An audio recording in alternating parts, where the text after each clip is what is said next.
Over the course of my broadcasting career, I've interviewed hundreds of people within my industry, and now I'm looking to expand beyond and talk to people who inspire me to see the world in different ways.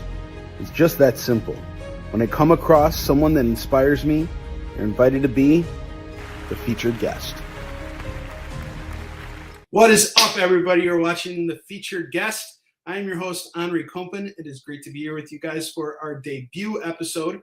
And we have a wonderful guest here with us this evening. This is someone I've known for a very long time.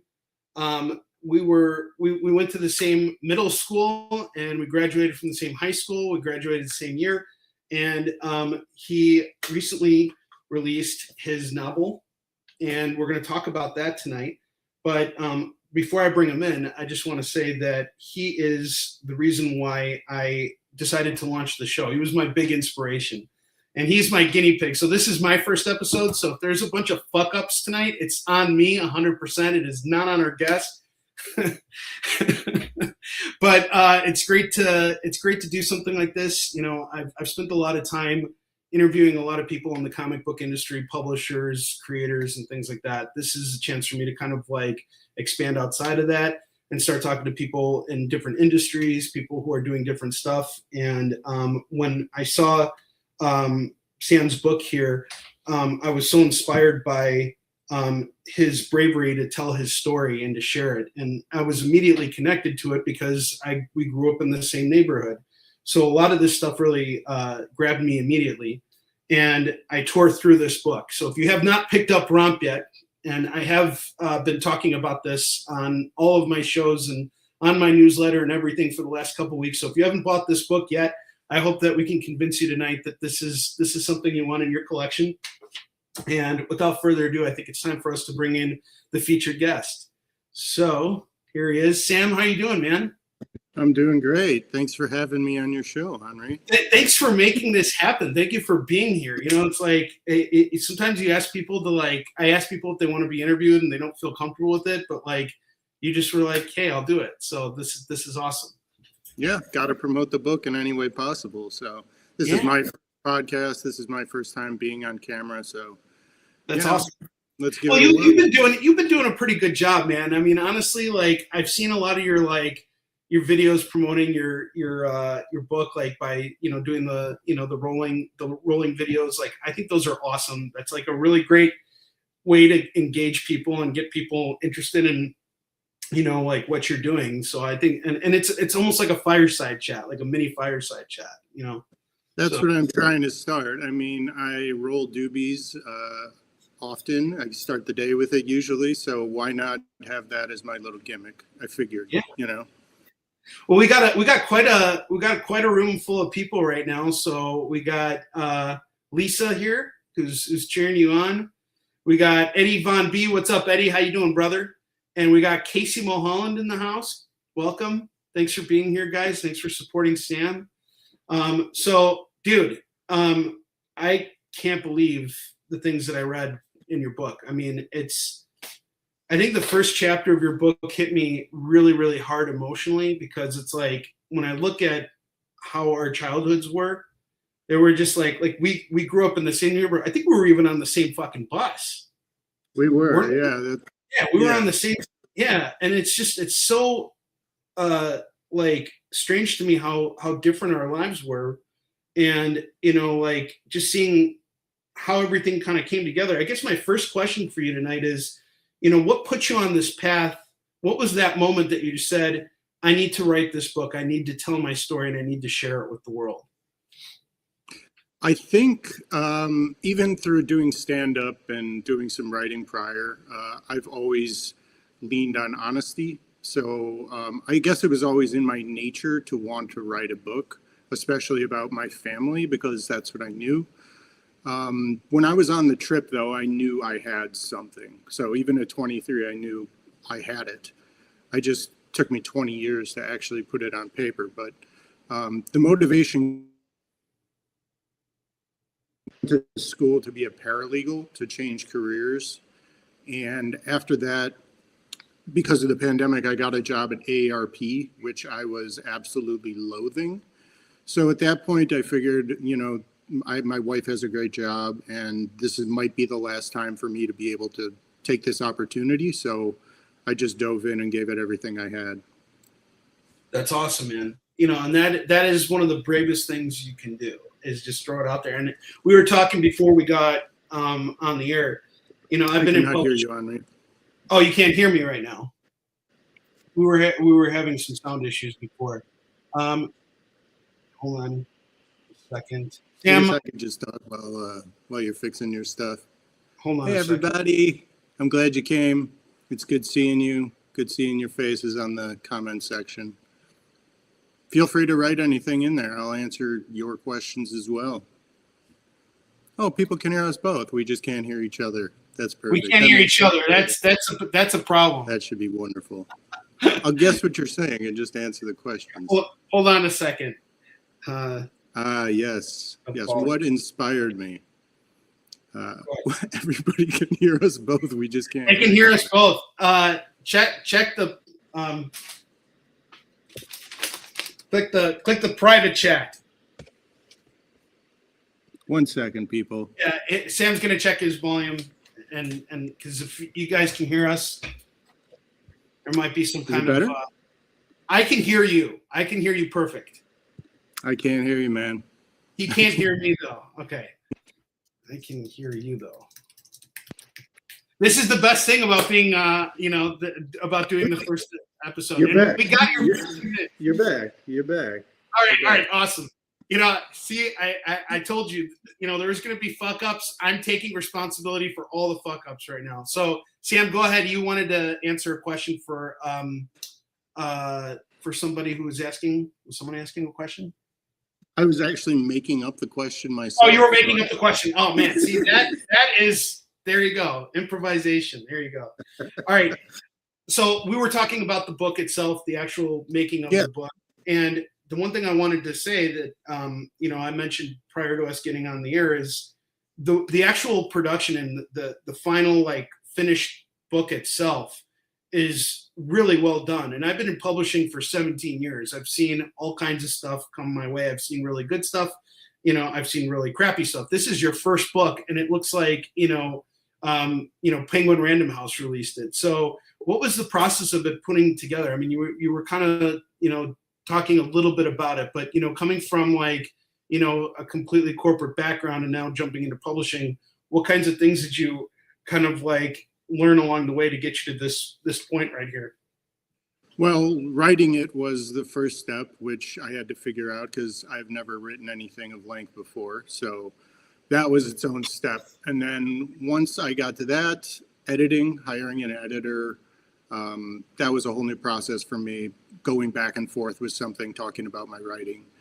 But then once it was written, it became really tough because I had never been a graphic designer. I have no background in any of that. So with the use of AI, I was able to create an image that I liked. Not that I love the idea of using AI, but it's accessible to me, it's free, and I knew I could make something I liked using it. So that's what I did.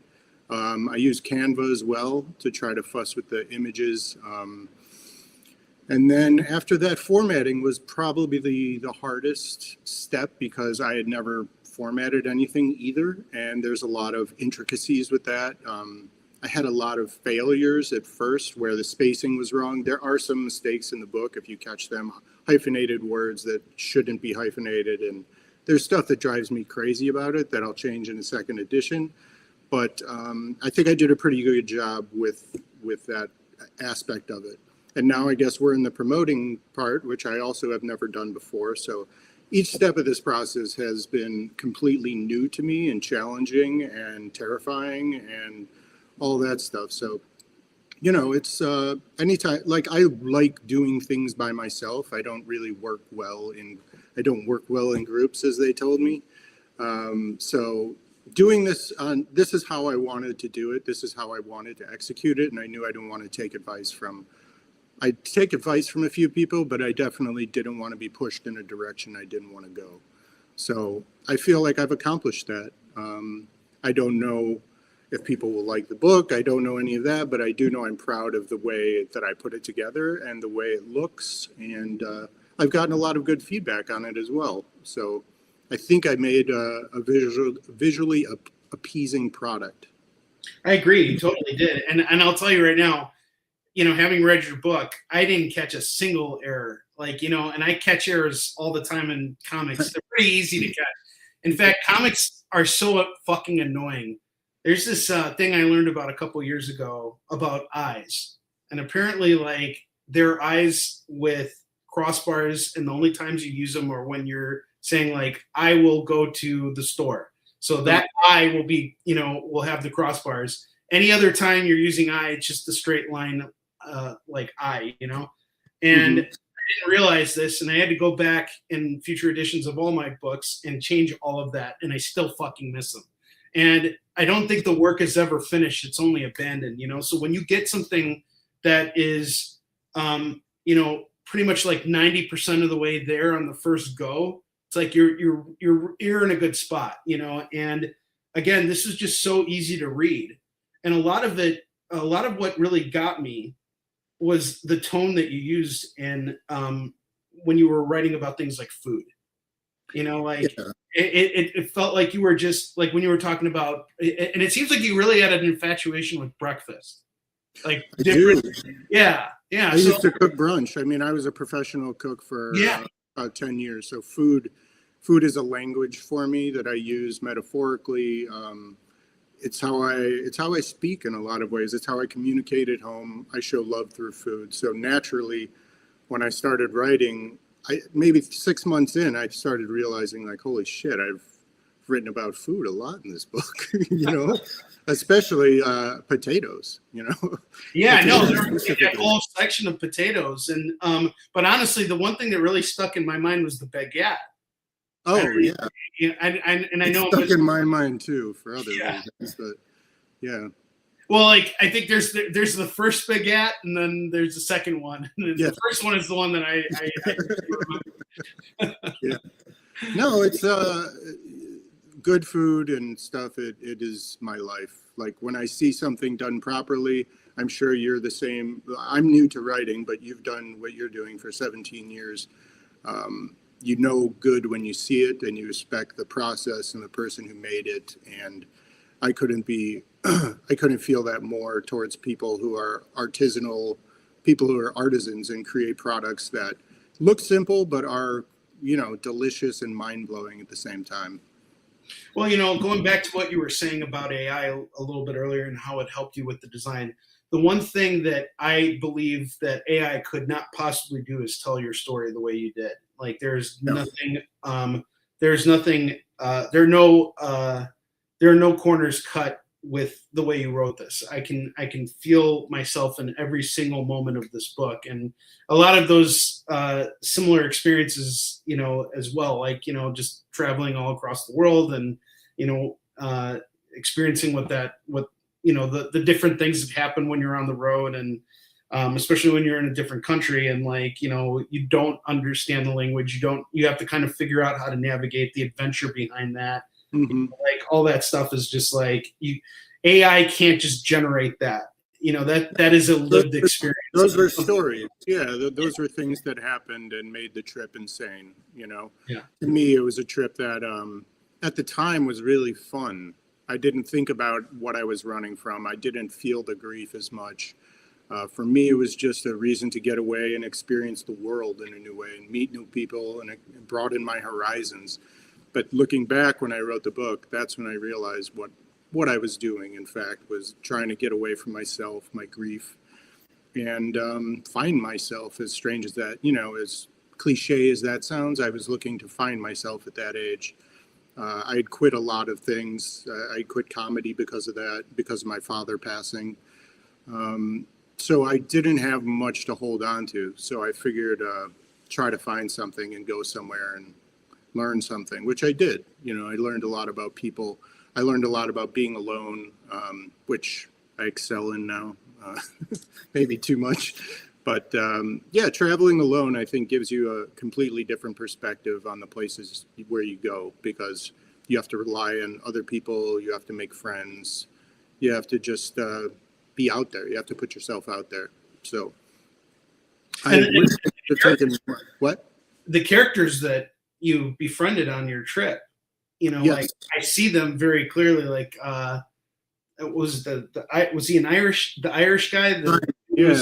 Yeah. The guy who was drunk throughout the whole story. It's like I just see that guy so clearly in my mind's eye. Like I mean, you gave a description of what he looked like, but like I saw this guy very clearly. And when you talk about the journey, I think we're all trying to find ourselves. I don't think there's anything cliche about that. It's like that is one of the things that we're all hoping to do in our lifetime. And the fact that you were able to do it, I was actually really worried you wouldn't. I was getting to the end of the book as well. Yeah. And it was, and that's the thing. It's like, I think when you're writing anything, it's like you always hope you kind of stick that landing. That you get to that point at the end where it could go, or where everything kind of clicks together. And and the way that you were kind of putting it out there initially of like, will I be able to figure this out? Or is this just going to be me going through Europe and getting drunk and high the whole time? Seeing that you were able to finally do that at the end and how it happened, it all just connected so wonderfully. I mean, it was just such a beautiful connection at the end. And, I don't want to spoil anything for anybody who hasn't read this book yet. Like if you guys haven't had a chance to pick this up, I highly recommend doing it. And you can see the ticker on the bottom here. You guys can go to the website, rompbook.com, and pick up Sam's book, preferably from Amazon. And after you pick it up, read it, and make sure you give them a review. I still have to write my review, Sam. I apologize. I haven't done that yet, but I'll be sure to do it soon. You're forgiven. You have me on your podcast. You're forgiven. Well, let's go back to food for a second, because Casey here has said some of the best food she's ever had has come from you. So I just want to hear, like, what is your go-to thing? Like, what is your approach to cooking? What are some of the biggest things that inspire you with food? And what is your relationship with food like now? I mean, given everything, like the basis of your book and, the struggles you had with your father. My relationship with food is great, actually. I think becoming a professional cook, we didn't cook in my house growing up. There was really never meals. So I think at a certain age, my curiosity got the best of me. And I wanted to learn the craft. So I did. And in doing that, I think I learned a lot about life, like mise en place, which is like having everything in order. I think it means that in French. I still apply that to cooking, to life, just to have everything prepared before you start cooking your dish. So in terms of what I like to cook, I cook everything. I wish I could cook more Asian food, my wife's Thai, so I'm able to cook a little bit of that. But for me, I cook a lot of Italian food just because it's simple. Chicken parm is one of my favorite to cook. I also love eggplant parm. Just throw some parm in it, and I love it. But it is the way I show love. Anytime somebody visits, that's the way I welcome them. It's still, I cook all the time for me and my wife, and it's like it's calming. It's the thing that makes me feel best in this world. So I try to spend as much time as I possibly can cooking. Although tonight I ordered a pizza, which is waiting for me, so I don't have to cook tonight. Okay, well, here's the question. So you moved out west. You're in Long Beach? Yeah. Okay, how's the pizza out there compared to Chicago? We have like one decent place in Long Beach that serves like New York style pizza. Okay. There's a Chicago style place out here that does like square thin crust or deep dish. And then there's a lot of like bougie places, I'd say closer to LA, that serve amazing pizza that you have to wait in line for and that costs like $50 a box. So I haven't tried many of those, but instead of pizza, I'll just make like pasta with my own sauce. It's anything I could make, I won't buy, but pizza's too much of an effort. So I'll always get some pizza from somewhere. Yeah. It makes me happy. So you spent time in New York too. So prior to taking your trip, you actually lived in New York, and oddly enough, you actually moved on my birthday, May 2nd. Really? Yes, that is my birthday. Wow. So I thought it was really funny when I read it in the book. But Yeah, so you lived in New York, and I go to New York every year, and obviously, like, there's the big feud between Chicago and New York in terms of pizza. And I personally, I'm not the biggest fan of like Chicago deep dish. I don't even consider it pizza. It's just basically like a pie with sauce on top, and cheese on the bottom. So I've never been like a huge fan of it, but we're talking about you right now. What's your favorite pizza? I mean, if you have to choose between Chicago and New York. I think I would go Chicago style tavern pizza because I just think it's so underrated and people don't associate that with Chicago. But a super thin tavern style pizza like Barnaby's, I don't. Yeah. Oh, Barnaby's. I've never been a Barnaby's, but thin tavern style, maybe a little cornmeal on the bottom for some extra crunch. Love it. Yeah. But I also will eat any pizza is good pizza. Even a bad pizza is a good pizza. That's true. It depends on what you make of it, right? It's experience. And seeing how eloquently you write, it's like, there are times, especially when you were I think not in Amsterdam, but and was it Prague? You were at a hostel, and the owl that you were acquainted with. Yes. Probably. She made her breakfast, and the way that you were like really describing this breakfast, and actually it wasn't even just the way you were describing what she cooked; it was describing how you were eating it and how you wolfed it down. That's that kind of stuff. I think is really interesting. When people cook with care, you could feel it. It's a way to establish a relationship without talking at all. I think. I've always been very turned on by people who could cook, male and female. I think it's a very exotic and erotic type of art form, transforming ingredients into something that is much more than those ingredients. I find to be very cool. So, yeah, that's awesome. Always food, yeah. Yeah. But let's talk a little bit more about some of the other influences you've had, like drinking and marijuana and all these things, and this clearly has had an impact on your writing as well. And you've gone through all these things, you really dove into it. Have you, are you still drinking, and are you still smoking it the same way that you did when okay. No, not to the same degree. I am an advocate for cannabis though. Sure. I think I'll always be a cannabis user.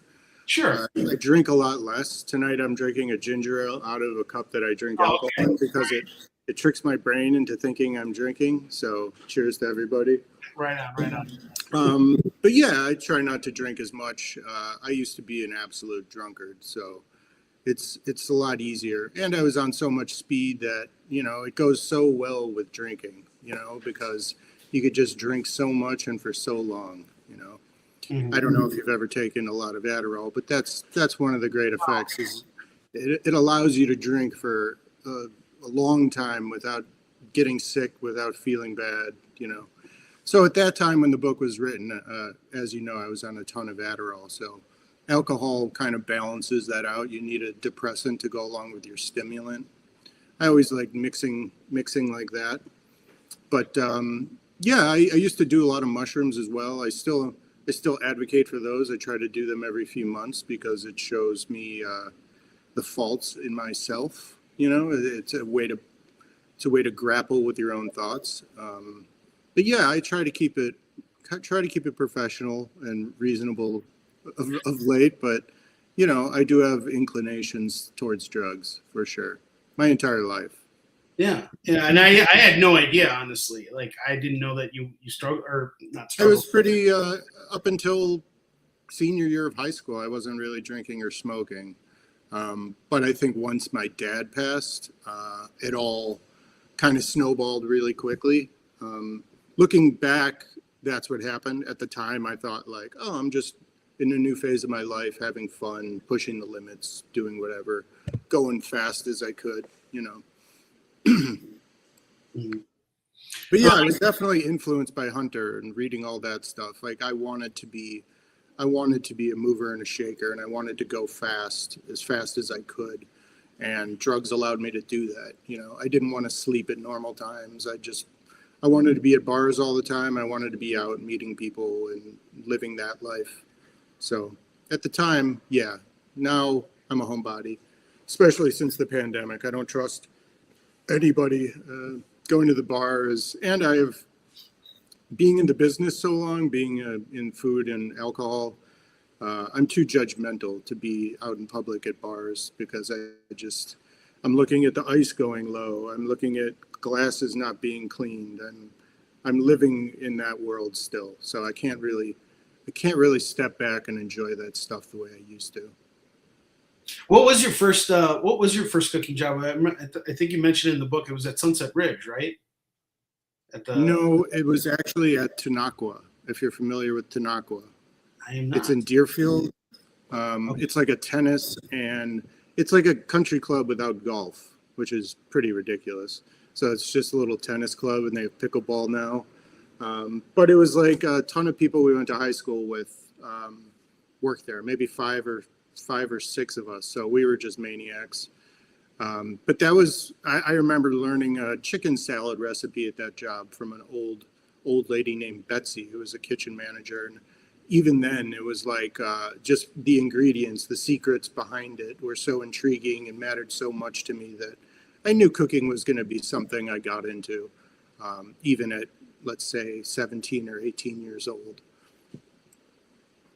And then when I went to college, I got my first real cooking job. I cooked in the university hall. So I was making food for different dorms and stuff and like mass producing lasagnas or whatever it is.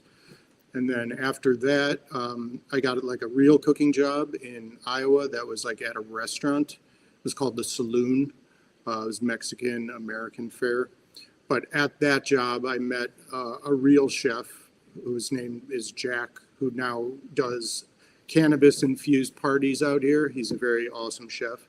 But he kind of turned me from just being a cook into thinking about it in a larger way. And then by the time I moved out to New York, I was a professional and I worked as a sous chef in a nice restaurant. So yeah, for a good 10 years, I was bouncing around cooking at a lot of places, but it was too much for me. My back was killing me. There were certain things that were telling me like this isn't a lifetime career. So I adapted at a certain point and got out of it. But in my mind, I'm kind of still there. Yeah. I mean, you put that focus in what you cook at home and when you cook for your friends and stuff. And I think the way I work too, I work aggressively, organized, I'd like to say to some regard, but cooking's always influenced every part of my life, for sure.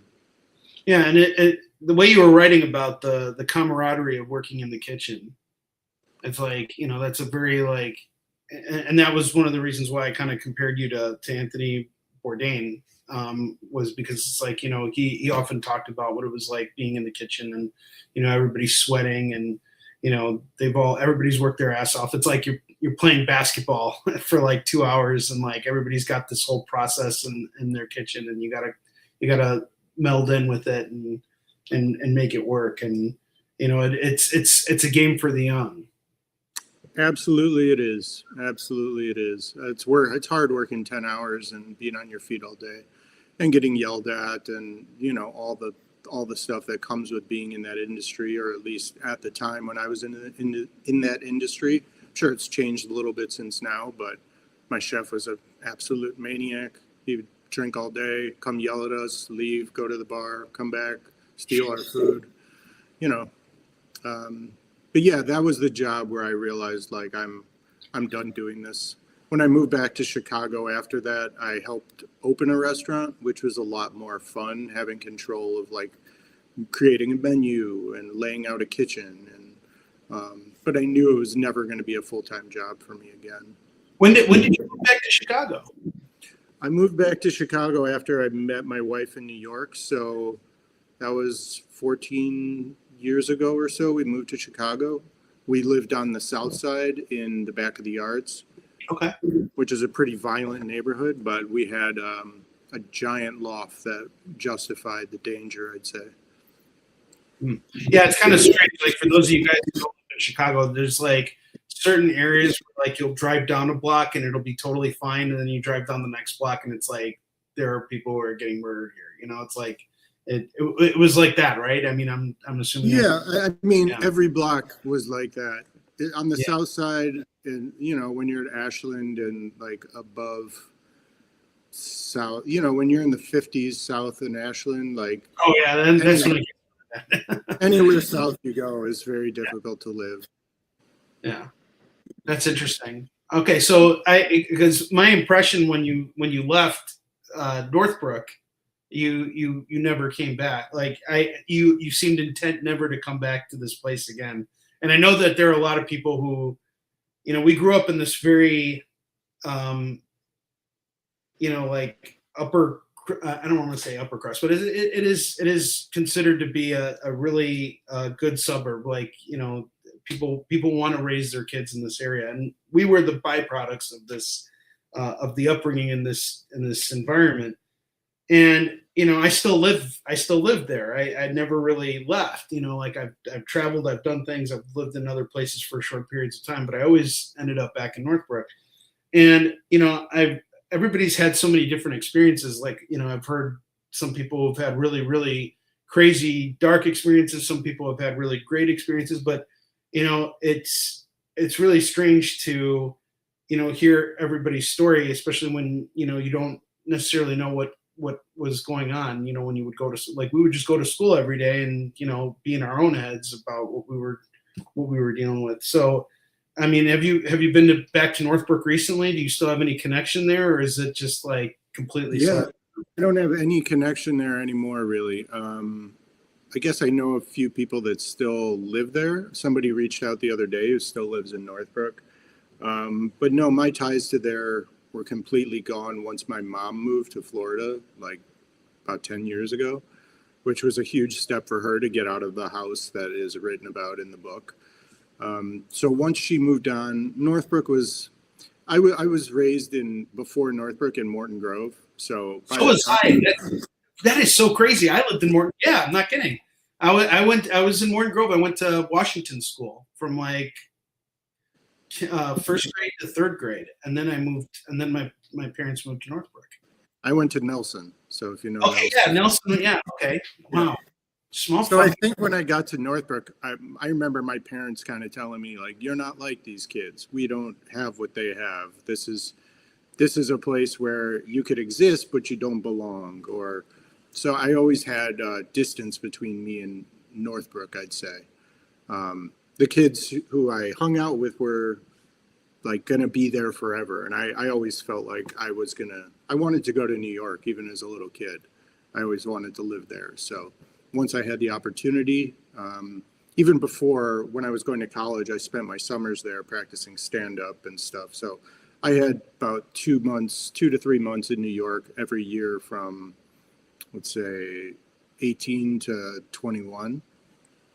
So that officially took me out of Northbrook, once I saw the world that I wanted to live in, and, the culture that comes with New York and the speed. And yeah, that was for me, for sure. But I have no ill will towards Northbrook. It's just, it's a unique place, just like every place is, There's just more people with money there. That's the only difference. Yeah. And I mean, like, you see a great deal of things when you expand and you go to New York. I mean, you can go in one area and be around people with lots of money, and then you can be in another area where there are people with not a lot of money. So it's interesting. I've always liked staying around people that don't have a lot of money. I guess that. Yeah, same here. I mean, yeah. Ironically, I'm still in Northbrook, but I mean, I worked in finance for a long time, and when you're in that world, I just think they're in a completely different. They're completely removed from the reality of like 90% of people. Because like the things that they strive for, the things that they want, everything's really kind of surface level, and it's about how you appear. And it's like, do I have that latest thing? Oh, I got that latest thing. Like, at certain points, it just, it can drive you crazy. Unless you really want to keep up with that world, which, I mean, to each his own, of course, or their own. But I definitely think you can relate more to people who have less. And it's interesting because when my family moved to Northbrook, we didn't have a lot of money. My dad was working. My dad was working. My mom was working, but we weren't like loaded. And I think a lot of people came to Northbrook with that same inclination of like, I don't fit here, but yet I am here. And it's like, what does fitting in even look like? I mean, aside from like the 3 or 4 people we know who like really came from rich families, Mm-hmm. like most other people were, middle to upper middle class in Northbrook. I would say like the majority, right? Aside from like those 3 or 4 or probably more than 4 families, but the handful of families that were like really, really wealthy. And I think growing up in Northbrook prepared us pretty damn well.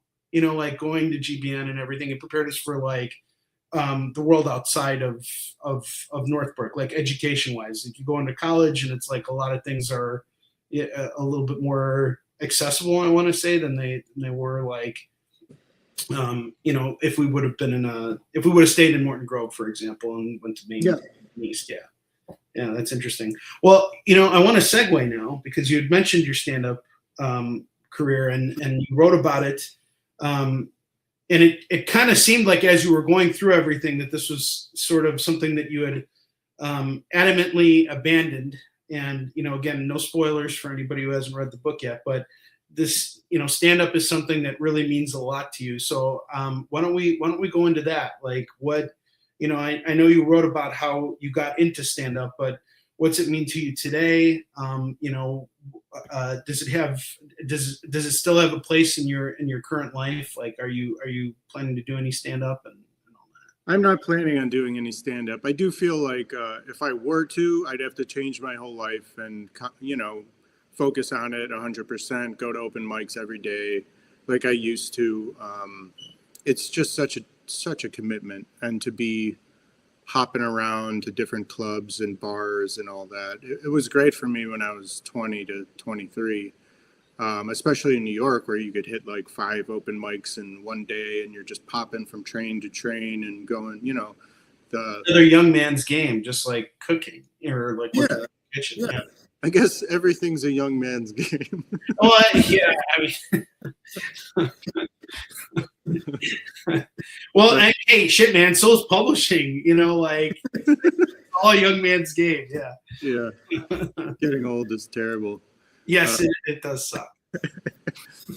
But yeah, stand-up is still a huge part of my life. I love watching stand-up. I post about it on the internet. I have favorite comedians that I love, and I used to see more stand-up, but I mean, when I was in New York at the Comedy Cellar, I'd be able to perform at 6 p.m. and then stay until 3 in the morning watching comedy for free and seeing the greatest comedians in the world come through. So I had the bug really bad. I just wanted to be around stand-up. I wanted to sit in the front row. I wanted to be totally immersed in the thing. I wanted to meet comics. I wanted to network. I wanted to stuff that I'm kind of uncomfortable with now. At the time, I was just dying for stage time. So yeah, I mean, it's still a huge source of joy for me. My wife and I both love watching stand-up. We love jokes in general. So we watch Always Sunny every single night and have since the day we met each other. So 14 years of the same jokes every night. We watch stand-up together. It's awesome. I just don't write jokes anymore because writing jokes isn't like sitting down and writing to me. I feel like it's performing constantly. And, you start with 1 minute, you get up to 30 minutes, and you don't do it with a pen. You do it with stage time and practice like that. So when I was committed, I was completely committed, and I thought I was going to be my entire career. I thought I was going to be a successful stand-up comedian. That was what I had on my mind. And then that changed shortly after my dad died. I lost passion. I lost my direction. I started canceling my shows that I was getting booked for. Finally, I was finally making money and getting paid to go on the road. And all of that ended super abruptly. And it was around the time that Mitch Hedberg died. And I just missed him at a show in Cincinnati where I was getting a featuring gig. And that really screwed me up because I knew I had a drug addiction. I knew I had issues, but it was never like that real to me that people, my peers would be dying from it. So I think being on the road scared me a lot. I think I was prepared joke-wise and confidence-wise, but the idea of being by myself in all these different places scared the hell out of me. It's interesting. Yeah. When when you're writing about how you were impacted by this, and sort of like when you had, again, I just don't want to give away anything, but when you had your breakthrough moment at the end of the book, because clearly we kind of hinted at the fact that it came there, everything came back to comedy for you.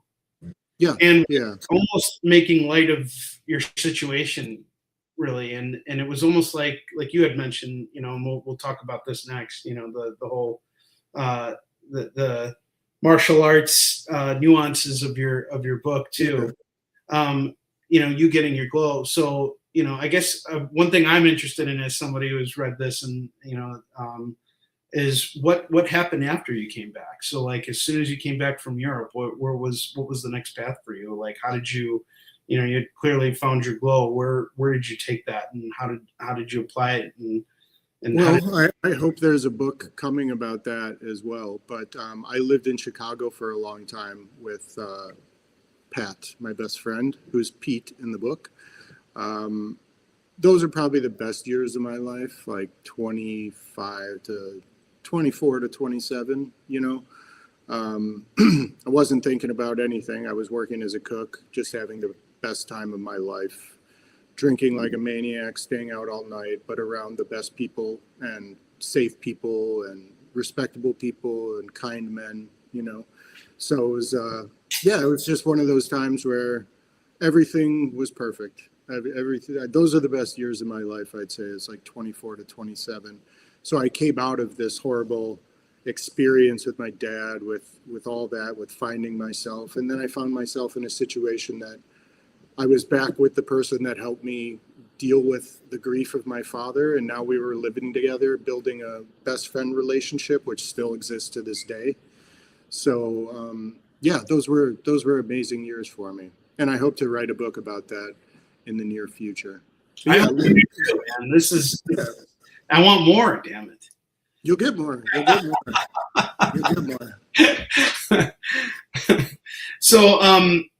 So you lived in Chicago for a while. You were working in the restaurant industry, but and obviously cooking for you has a really huge impact on I think it's one of those ways to express your art and as we talked about. But what was that moment where you're like, I got to write a book, or I got to pick this book thing back up again, and I got to make this happen?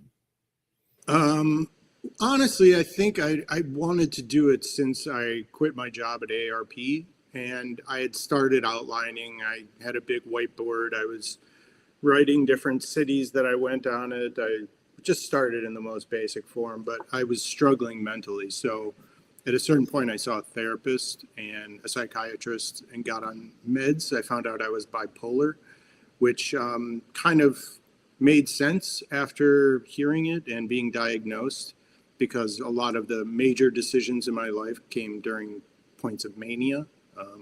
But I tend towards depression a lot. So once I got on medicine, it kind of opened up a whole world for me, where I was able to create a schedule, stick to things, not go through the ebbs and flows that I had been experiencing my whole life. I always thought it was just kind of how everybody went. You have like a bad month or something, Yeah. Something that I now realize shouldn't be taking place. But getting on medicine really helped me to formulate the book out of, just some thoughts, because it had always been in I had always wanted to write a book. I just didn't know how I was going to do it, and I didn't think I had what it took to do it. And then once I gained the confidence, then it was, then I was off. Then there was really no looking back. When I want to talk more about AARP for a minute. because, you know, I worked a job I fucking hated for 10 years. And, you know, it's like, to me, it felt like a prison sentence, you know, just being in this environment where like clearly I didn't belong. And clearly you did not belong in AARP, considering like all the things you'd experienced throughout your life. You know, working in a kitchen, it's a very different environment. But now you're in like this stationary job, 9 to 5, I'm assuming, or, you know, probably even longer hours sometimes, working in a cubicle. Tell us about this experience and like what were some of those, you know, Honestly, points? most of it was almost all virtual because it was the pandemic. So Okay. it was just that lingo, the corporate lingo, the way you have to exist in there. I'm really bad at that. I was always really good at working and doing my work, and that part I actually enjoyed. I like work. I just don't like politics, and I don't like having to pretend. I don't like having to change the way I speak. I don't like having to put on a face, really, because I think my work always spoke for itself, and I thought that would continue throughout life. But the more I got into like corporate work, I realized that doesn't really matter at all. Matters a little bit, but I think more how you're able to join the team or whatever, which I'm not very good at being on teams. Even as a little kid, it drove me crazy when like kids wouldn't try on soccer teams, or, you know, I'd cry about that, not about losing. I just can't be around a unit that doesn't want to do the best work. And I found working in the corporate world, a lot of it was passing time. It was lollygagging or whatever. You know, I'd rather work for 6 hours, get everything done, not talk to anybody, and get the hell out of there, you know?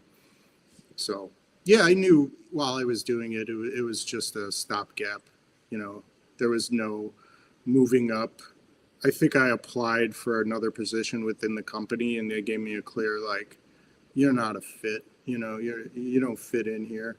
So then I just moved on. I was thinking about working as a paralegal full time because I went to school for that and got a degree for it. After, you know, like before the pandemic, that's what I was doing. I thought I would switch careers and get into law, which I was really enjoying, going to paralegal school and learning about the law.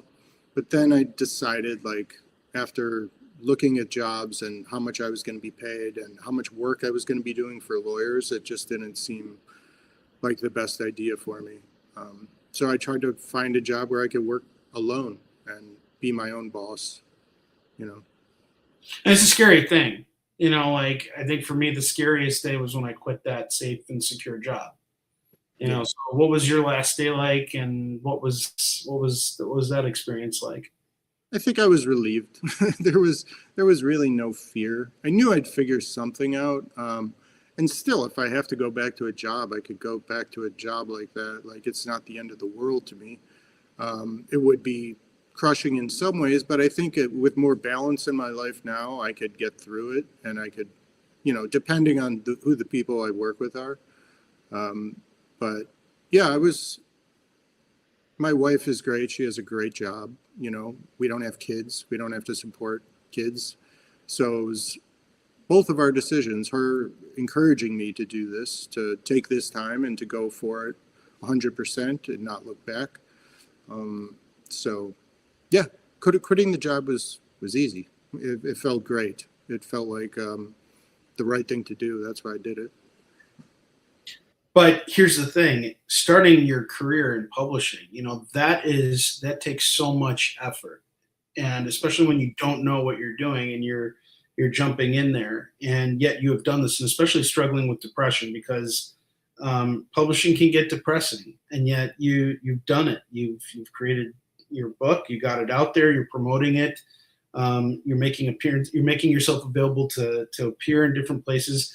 All these things are very hard, especially when you're struggling with you know, depression and all this, because there could be some days where you just don't. I know personally there are some days like I gotta jump on the live stream and I just don't want to fucking do it at all. Like I'm not in the mood at all. So how did you go about starting things? Like, how did you get yourself organized when you quit your job, and how did you get yourself to that point where you're like, this is how my days are going to be shaped, this is how I'm going to make it work, and what do you do to kind of keep yourself motivated on those hard days?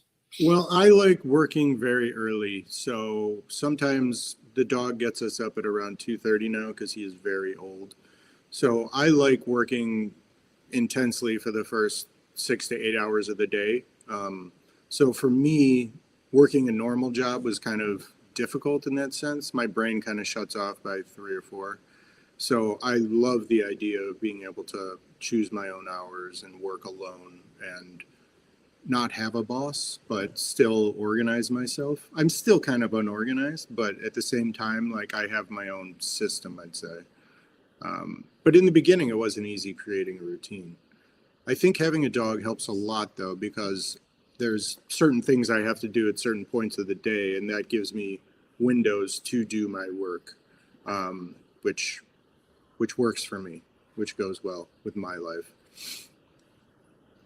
That's interesting. So, okay, editors. I look at editors as the bosses we hire to manage us. Yeah. Right? So, talk about your editor and what that experience was like. I hired a story editor, so that's the only thing I did. I didn't hire a line editor or anything past that. So somebody helped me flesh out the story. Honestly, not that well. It was just somebody I found. I forgot how I found her. Just on Instagram, I think. But she was helpful to kind of tell me, like, this isn't in a good position right now. Like, you have a lot of work to do. So after that, I basically took another year and I really edited it myself. I had some close friends read it. My wife read it. But from there, I just took it slow and really, I did 10 or 11 drafts of this thing. So each draft was significantly changed. And I feel like I wrote it from inside out almost. Like I wrote the story of it with no sauce, and then I added all the sauce afterwards.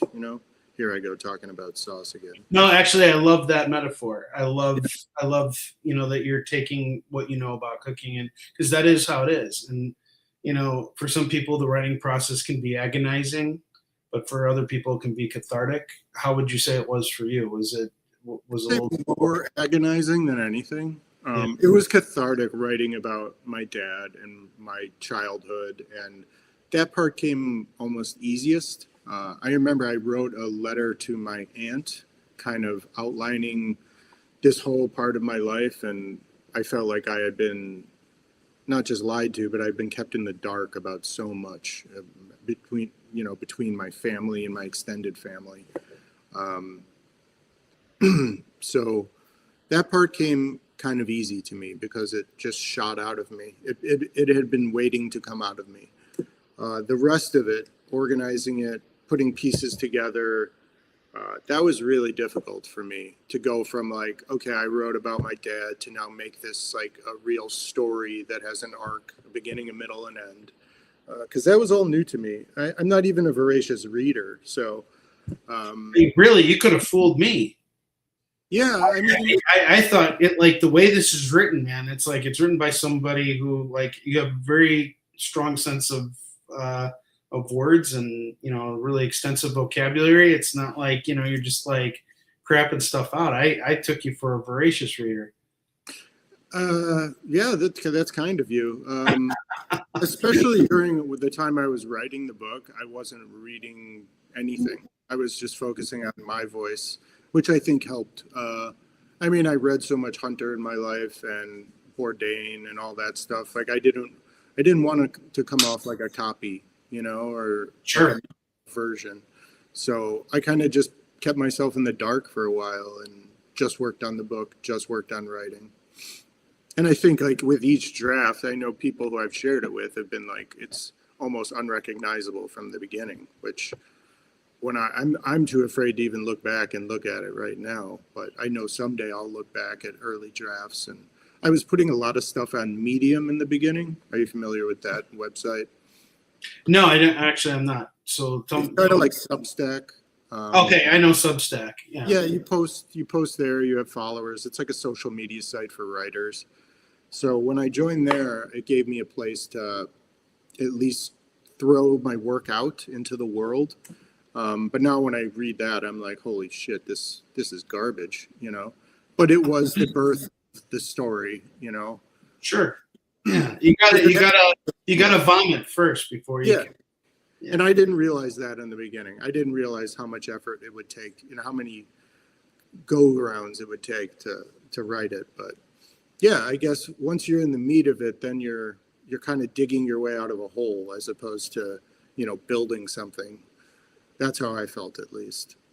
Yeah, I mean, it's almost like you put like a piece of meat in the oven, and you're hoping after 4 hours it'll be good, you know, and then you take it out and it's still fucking raw, and you got to put it back in. Yeah. And then for another 4 hours, it comes out, it's still fucking raw, and it's like you just got to keep going in there, and then you add all those extra things in there. So it's funny. Are you cooking a whole pig with that time?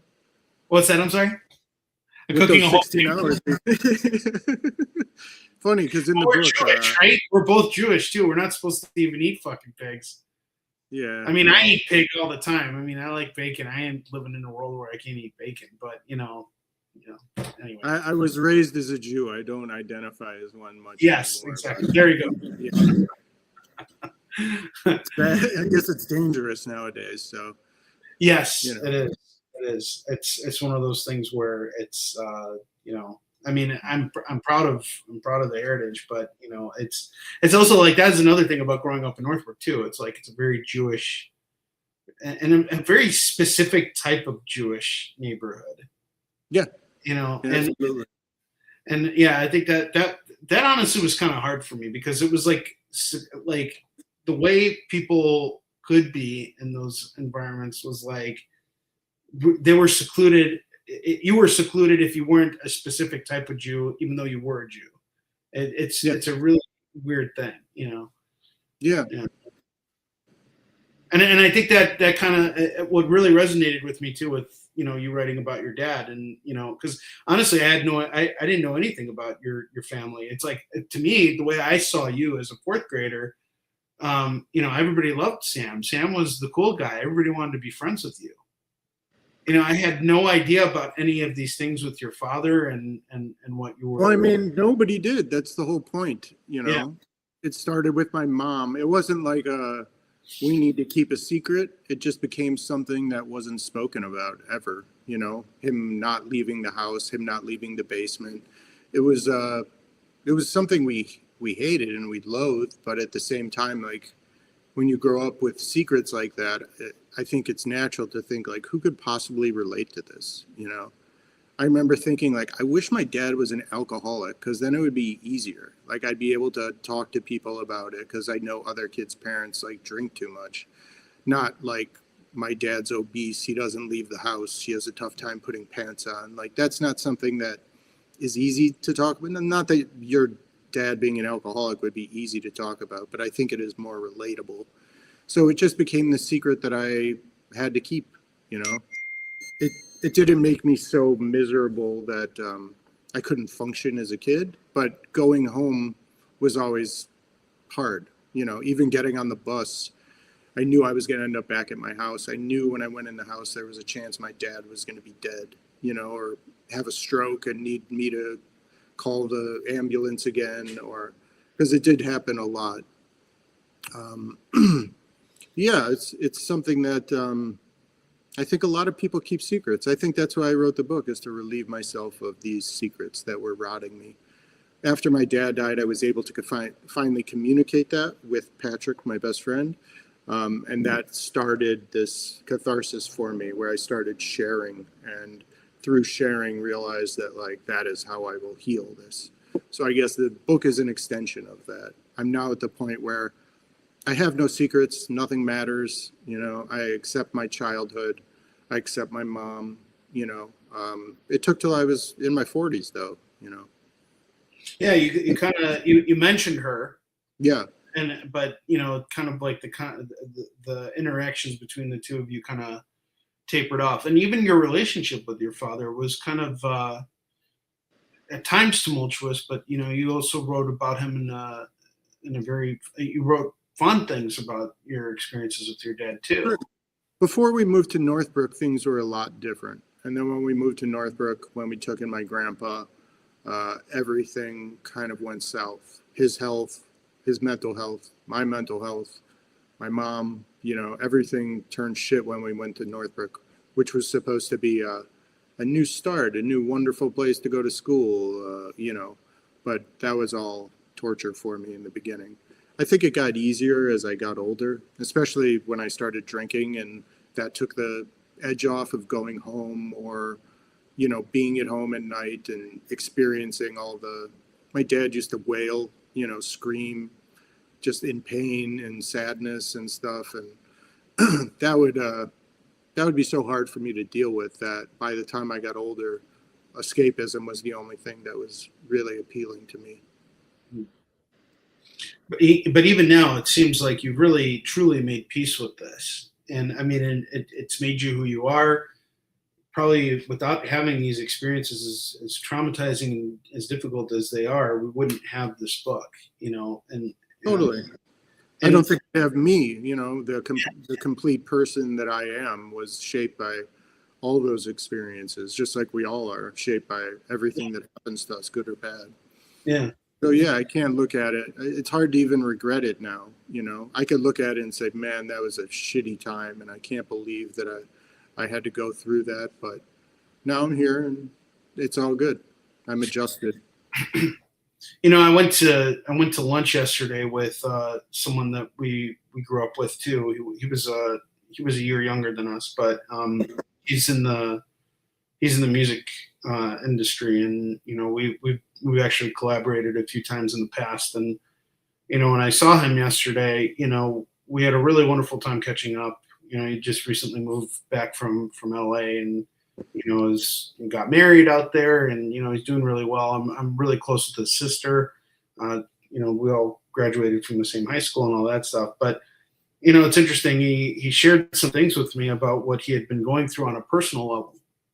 But the way he was carrying himself, it was just with he was very present, and he was very accepting of where his station was in life and all this. And we were talking about, different perceptions of what, we kind of see for the future. It's like, I think we all at some point, sort of like how you were hoping to become like a famous comedian one day, like I was hoping to one day become, the next famous comic book writer. And he was hoping to become the next, famous music composer. And I think we've reached this point in our lives now where we're just like, as long as we can keep doing what we're doing and reaching people, a handful at a time, like that's enough to be able to sustain and continue doing it. So what would you say is your vision? Like now that you've got this book out, obviously you want to write more stuff, but like, what is your vision like for the future? Like where do you really want to, where are you really trying to go from here? I'd like to make a career out of it. I'd like to continue. I feel like I have another memoir or two in me. That's the style that I've been writing, so I don't really know how to write fiction, and I don't really know how to write anything other than my own story. So like, I feel like I have a lot more to tell. So I would like to continue writing and make this a full-time career.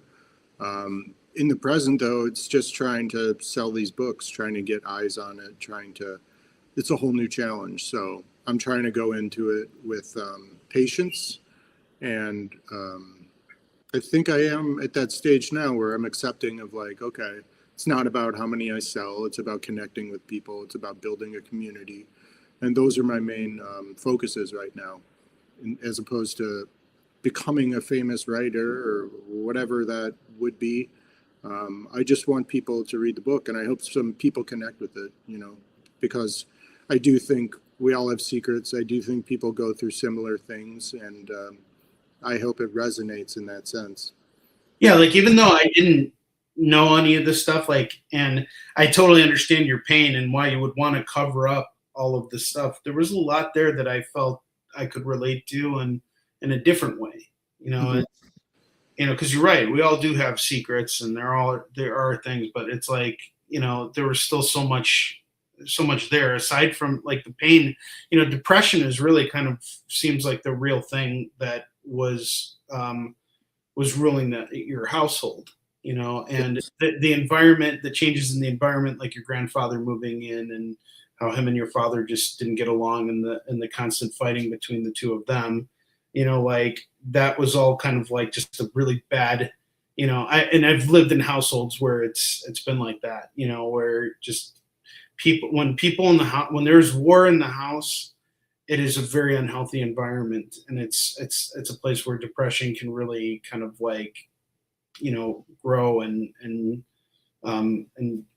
take on all kinds of different forms, and it can really mess with the mind. So of course, like, totally makes sense that you would, drink and smoke to kind of back off from that, because honestly, it's a wonderful way to get away from it, to clear your mind and to just escape everything. Yeah, I remember the first time I was drunk and high at the same time, like vividly. I remember where I was telling myself, like, I'm going to continue doing this forever, because it made me feel, gave me that release that I wanted. Sure. My whole being was focused, like half my brain was on what I was doing and the other half was in my house. And drugs and alcohol changed that for me. Not that it was a good escape, not that it was a good choice to make, but for me at the time, like, those are the things that allowed me to free up my mind to write jokes or to be the person I wanted to be, not have to deal with all that bullshit that was being thrown on me, Yeah, I honestly, I started smoking weed after high school, and I miss it. It's been 2 years now since I quit, and I quit for my kids, really, and because I'm a single father, and I need to be present for my kids, and I realized it was having an impact on me, where I was waking up every morning and popping an edible, and always smoking, always getting high, and if I wasn't high, I was getting irritable. So it was just a personal decision for myself. But like you, I'm a huge advocate for it. I know that it can help a lot of people, and I know what it's like to be high, and I fucking love it. I miss it. It's fantastic. And the same thing with being drunk too. I mean, it's just like you're not really paying attention to what is bad. You're actually kind of automatically puts you in a good mood. So it's like, whatever, no matter what shit is going on in your life, if you're drunk, you're like already in a good mood. But like being high, it puts you into this really euphoric state, which is really perfect for creating anything. It's perfect for cooking food. It's perfect for writing. It's perfect for so many different things in the creative area, and especially shrooms too, which I had really bad mushroom trips. So it's like that. Me too. Don't worry. Well, all of mine were bad. I mean, like I did it the wrong way. So the first time I took shrooms, some dude whose name was Booger sold it to me at a convention, and he told me to like mash it up, and so I took one of the shrooms, and I just I ate it, and nothing happened for like 2 hours. Like nothing fucking happened, and then I was with a friend who had recently lost somebody, and we were in a hotel room, and I was just like, all right, fuck it, this thing's not doing anything, and I fell asleep. And then I woke up in the middle of the night, and all I heard for hours was her crying.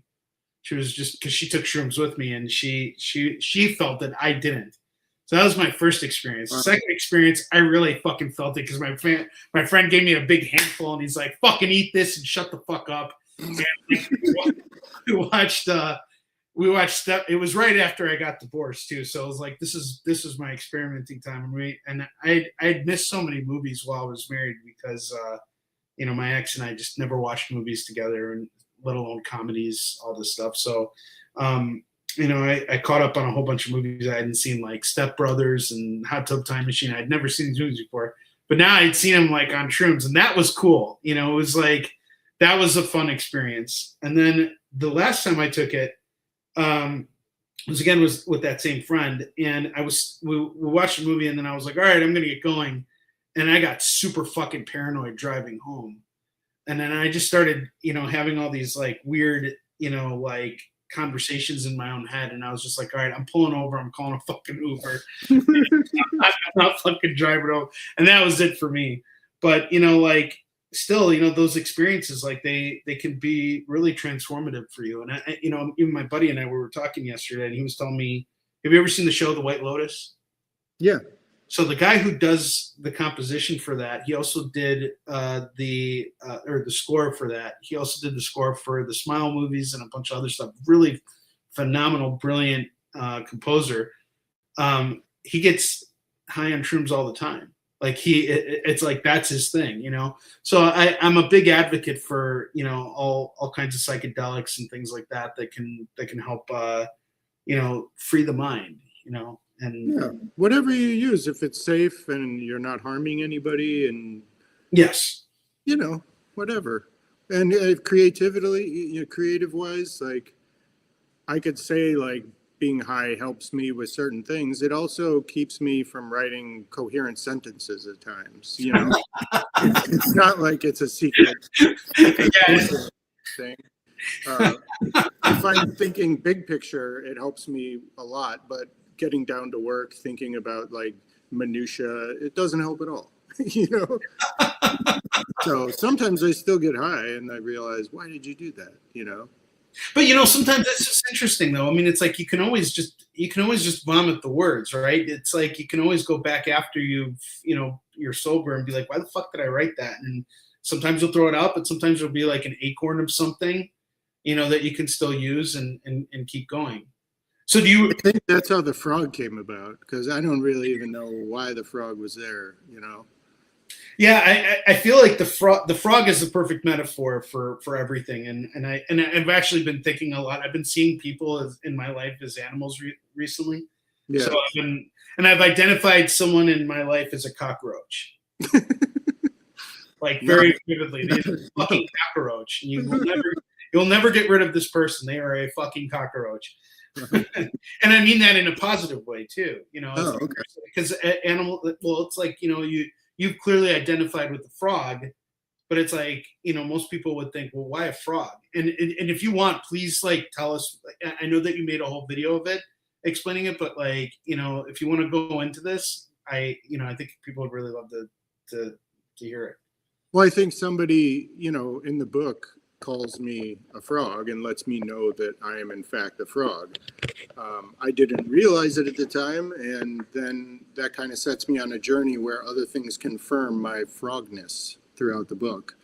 And then during like a hallucination at the end, I actually have a conversation with a frog, which brings it full circle to realizing that I am almost a literal frog, at least in the moment, in a hallucination, that I'm a real frog. So yeah, I love animals. I love writing about animals. I think about animals. My wife now is the real owl, you know. I think of myself as an elephant. So I've matured from frog to elephant, I'd like to say. That's very interesting. Well, you know, it is definitely something I think about too, you know. And you know, the whole animal reference can mean so many different things. You know, it's not just you know, like it's not just the animal itself, especially like when you were talking to the frog physically, you know, like having a conversation with the frog too. And it was like almost like something that was like a spiritual understanding between you and this animal. Yeah. Really, you were having a conversation with yourself. Yes. That was what was so amazing about it. Yeah. It's a hallucination for you, you know? Yeah. Yeah. Because it's like I was able to take a lot of liberties in writing that part because of that, you know. Clearly that didn't really happen in the way that I wrote it, but in a certain way, yes, in my life I have had conversations with animals, you know, that have really affected me. And yeah, I thought it would be a fun way to bring everything full circle, to have that conversation with the frog. And if you haven't read the book, this sounds really weird, I'm sure, but yeah, read just take our word for it. Read the fucking book. Go out and read the fucking book right now. If you have not bought this book yet, fuck you, go buy it right now and get the fucking hardcover. Support the writer. This guy's put a lot of how many years did it take you to write this? To actually about 1.5 years, 2 years. Like the outlining process was, I had about 6 months of, you know, just kicking rocks and not realizing, you know, where I was. And then, yeah, once I started medicine, it was like, boom, you know, 16, 18 months. That's still an incredible amount of work. That's a long time. Yeah. And an agonizing process. Support the writer. Even if you buy this book and you're like, I don't know if I'm going to like this, buy it for someone who you know will like it, because I'm sure you know someone who does. Don't be a fucking asshole. Buy the fucking book. I think anybody who's experienced grief can relate to it, and we've all lost someone, and we've all searched for meaning after that and tried to figure out who we were after that person's gone. So I think that part's relatable to everyone. I know the book is sad, and I've gotten a lot of feedback of like, wow, I'm so sorry, and I can't believe that. But I like to think it's a bigger thing than that. It's not just about my sadness, my grief. I didn't want it to come off like boohoo, for me. So yeah, I think I definitely didn't think that way. I felt like you're chronicling your experience. Yeah. But that's every adventure, though. Every adventure is sad. There's definitely some funny moments in this book, particularly in Amsterdam. Yeah. Like there's, and even some of your drug experiences were quite fascinating, like the space cake. So, you guys have to read the book to know what space cake is. There's just a little tiny hint of what it refers to, but you have to read the book. And one thing I got to say, I really appreciate that you did too, was these videos that you made where you kind of like showed pictures of the places you visited and like what some of the things you describe in the book. Yeah. So I'm desperately trying to figure out a way to use social media. I know how to use it, but I'm like 10, 15 years behind on it. So all this is just experimental stuff with me, and I like using ChatGPT to create those images. So because it is free, and I have access to it, and I don't have a graphic designer on payroll, and so I'm just trying to do it the most with what I have, and so I like making the videos. I like, I wish more people would view them, but I think if I stick with the same thing for long enough, I'll tip. Yeah. So what are your like big plans right now? Like, what are you kind of focusing on? Like, what's one of the things that you're doing that's most effective in terms of moving books and getting more people aware of what you're doing? Well, I bought some ads. I went down that route, which wasn't that lucrative, but it also exposed me to some other people. I also changed the price of the book recently to try to welcome more people in. I think I'm going to run like a special, for certain weeks, but I don't know. I don't really know what I'm doing, but I'm figuring it out as I go. It's only been a month or so, so we'll see. I'm trying to take a long view approach to this and not think like, my book sales matter right now. I think other things matter. I think connecting with people and getting the book into other people's hands who really care about it, would be a great start for me, So, are there any particular methods that you've used that have helped you, that you've seen a lot of success with in terms of like selling books? Like I remember a couple of weeks ago you had made a post about doing a book signing. Like, what was that experience like for you? And do you have? I haven't done it yet. I have a lot of friends visiting, not a lot, but some friends visiting next month, and we're trying to organize something here in LA where we could do a book signing, talking about it, just gather and, just celebrate as well as, purchase books, sign books, just chit chat. So that'll be my first of that type of thing. But yeah, other than that, I'm going to try to get into some like publications. I know that some company was happy to promote me and put me on their book list, and so it's going to be a lot of relationship building through Instagram, just talking to people in the book community. In the last week, I've made some close friendships with people that like my work and I like their work, and we're each spreading each other's work, and so I'm trying to focus on the micro as opposed to the macro here, and not have too many expectations. I just want to see how it goes. I really just trying to let it unfold the way it's going to unfold. as Noonie, my wife, says, things, the world will take care of me and things will work out.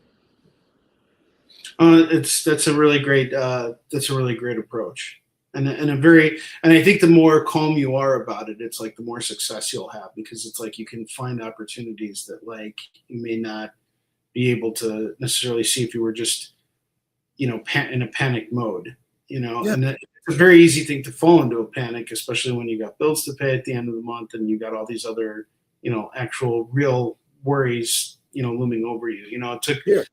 It took me a long time to figure it out too. I think I went about like 5 years without making any money, before I figured out where, I was making money, I was selling stuff, but, finding the margins where I could actually pay myself and, learning how to balance that. For me personally, and I think we're doing completely different things here, but, it's finding that margin at some point. It's one of those things, and obviously getting more books out there. And I think you have a lot of advantage in the sense that you only need you in order to make the book, which is really great. Clearly you need an editor too, but having an editor come in it's not an expense that's going to break the bank for you.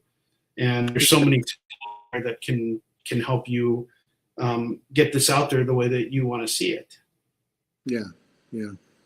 No, it's exciting to me. This is new stuff. So got a new comment here from Lewis. The whole family's watching. Yeah. Oh, that's awesome.